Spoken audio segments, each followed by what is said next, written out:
Assalamualaikum teman-teman. Apa kabar teman-teman hari ini? Semoga teman-teman selalu dalam keadaan sehat ya. Amin. Bertemu lagi dengan Bunda Dwi. Hari ini kita akan belajar PAI. Oke, sebelum belajar kita berdoa dulu ya. Teman-teman angkat tangannya. A'udzu billahi minasyaitonir rajim. Bismillahirrahmanirrahim. Rabbi zidni ilman warzuqni fahman. Amin. Alhamdulillah. Terima kasih untuk teman-teman yang sudah tertib berdoa di rumah. Baik, kali ini kita akan coba ulang kembali tentang wudhu ya teman-teman.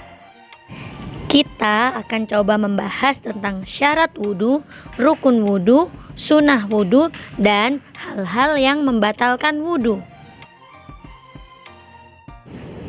Kemarin waktu dengan Bunda Laila, teman-teman sudah belajar nih tentang tata cara berwudhu. Selanjutnya kita coba bahas satu persatu ya teman-teman.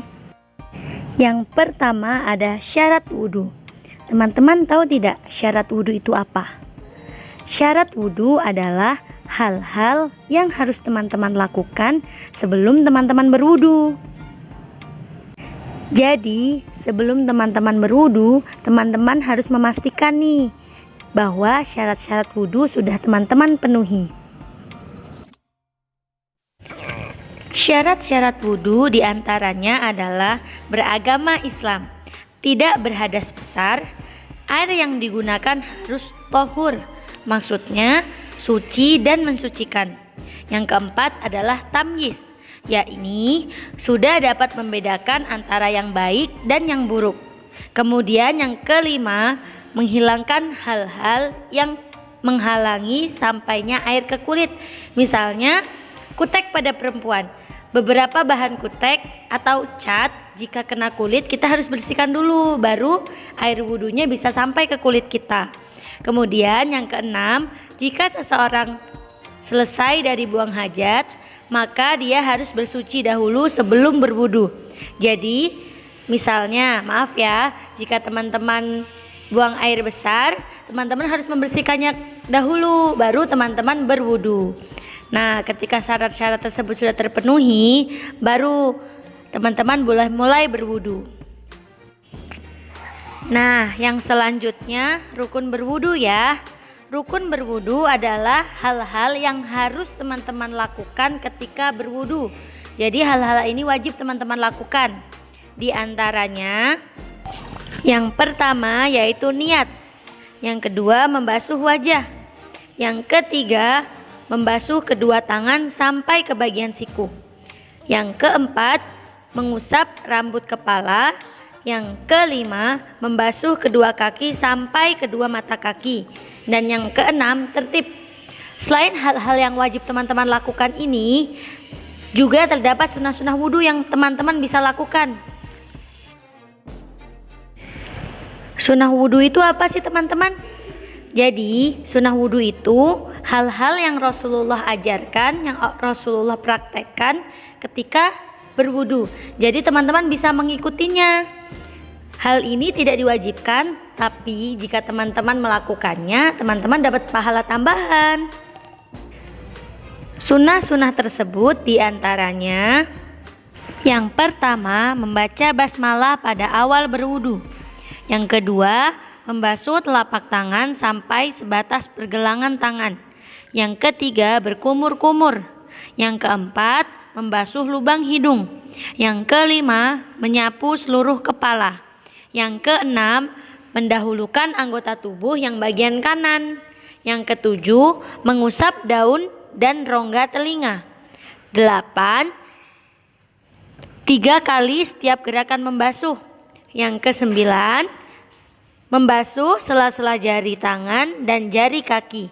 Dan yang ke-10, membaca doa setelah berwudu. Nah, sekarang teman-teman tahu nih mana yang wajib dan mana yang sunnah.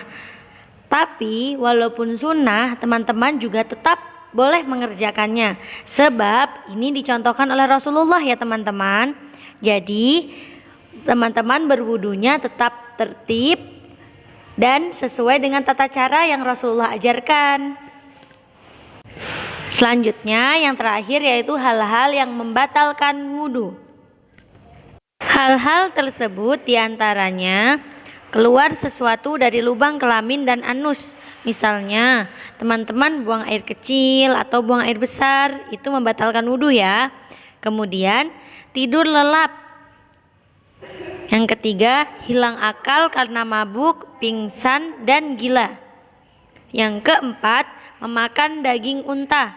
Yang kelima, menyentuh kawasan sekitar kemaluan. Jadi jika teman-teman melakukan hal-hal tersebut, berarti wudhu teman-teman sudah batal. Dan teman-teman harus mengulang wudhu teman-teman ketika teman-teman mau sholat ya. Baik, insya Allah teman-teman sudah bisa ya membedakan mana yang termasuk syarat wudhu, rukun wudhu, sunnah wudhu, ataupun hal-hal yang membatalkan wudhu. Untuk tugas teman-teman, teman-teman buka halaman 80 ya. Di halaman 80 ada perintah, berilah tanda checklist pada kolom yang tepat untuk pernyataan di bawah ini. Jadi teman-teman isi kolomnya dengan checklist ya. Misalnya beragama Islam.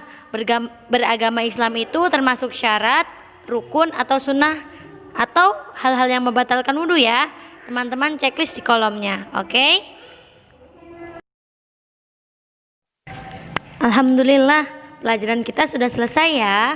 Selamat mengerjakan tugas. Semoga Allah mudahkan. Bunda akhiri ya.